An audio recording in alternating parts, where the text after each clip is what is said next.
Hi, I'm Jan from VelomobileWorld.com, and today's video we're gonna see if a Velomobile is faster as a normal bike, as a racing bike. And you can ask yourself, what is a Velomobile? A Velomobile is a human power vehicle. And what makes it so efficient? That's the aerodynamic shell around it. And we're gonna see today with different speeds. So we're gonna do a test with 30 kilometers per hour, 40 kilometers per hour and 50 kilometers per hour. And we stop on a certain point with pedaling and we see how much further every bike comes. We can make conclusions and see how efficient every separate vehicle is in comparison with each other. Let's do it. So we found here a pretty good asphalt road, which is pretty similar with the rest of Europe. There we have the start sign and we will come, you see there's a tiny slope down and here it's flat. So we will come down with 30 kilometers per hour. If I cross the start sign, I will stop pedaling and we will see how far it will come. There I put some sign and we will measure the distance and then we can make some conclusions. So let's prepare the bikes, pump up the tires and check everything to see that we have a fair challenge.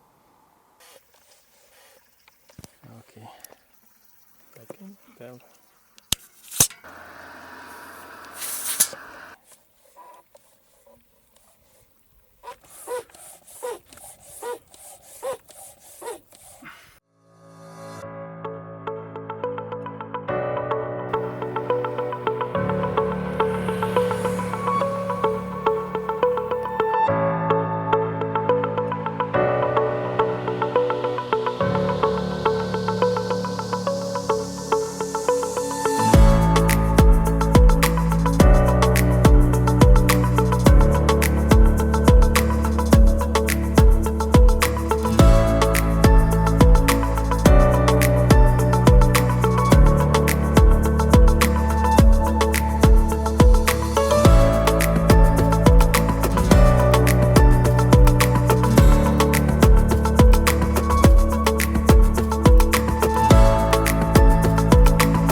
So this is a couple of days later. It was extremely hot the day we were filming. And you have to imagine, we did with the city bike, we did 30 kilometers per hour and stop pedaling. We did it 3 times. then we did it with the race bike, then we did it with the Velomobile. That we repeated with 40 km and 50 km per hour. Although the 50 km per hour I did not manage with the city bike, so that one fell out of the contest. And then by 50 km per hour, the Velomobile went on and on and on, rolling. And the problem was the road where we filmed was a little bit like this. So the race bike stopped on the hill up and the Velomobile just came over this hill and went rolling, rolling, rolling, rolling. And the results at 50 we couldn't believe. So 2 days later, I went in the morning, I went out for another road where it was a more equal slope. Or let's say the road had a little bit of slope, but were very straight. So I redid the test in both directions a couple of times to get an average. And here are the results. So I start with the city bike. So the city bike did, or the standard bike did by 30 kilometers, did 185 meter. The race bike did much better, did already 260 meters by 30.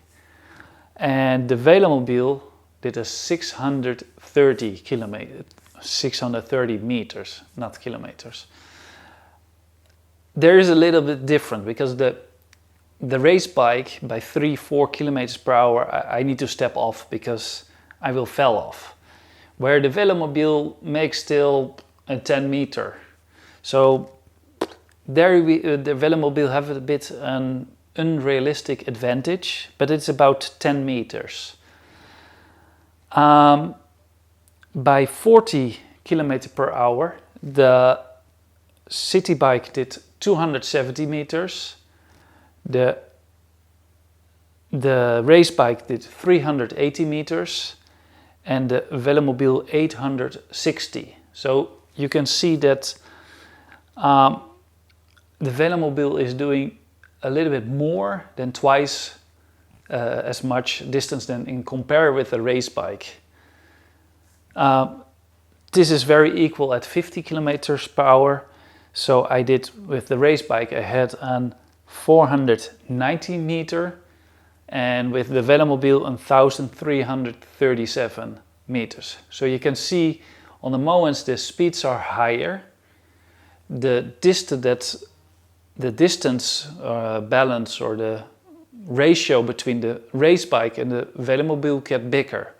So you can see that the advantages are more on higher speeds, which is very logic because of the aerodynamic shape. In the next video about aerodynamic and for watts we put in, we will gonna cycle on road 30 kilometers per hour and see how much watts we need for a race bike and a Velomobile with 40 kilometers and with 50 kilometers per hour. But that's in the next video. See you next time. Bye bye. I hope you liked it. I hope it was useful for you, and please subscribe and put on the notifications. And we have also a newsletter on our website, so subscribe also for there. See you next time. Bye bye.